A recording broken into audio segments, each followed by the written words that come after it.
ما أصاب من مصيبة إلا بإذن الله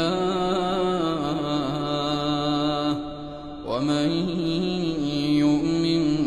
بالله يهد قلبه والله بكل شيء عليم وأطيعوا الله وأطيعوا الرسول فإن توليتم فإنما على رسولنا البلاغ المبين الله لا إله إلا هو وعلى الله فليتوكل المؤمنون يا أيها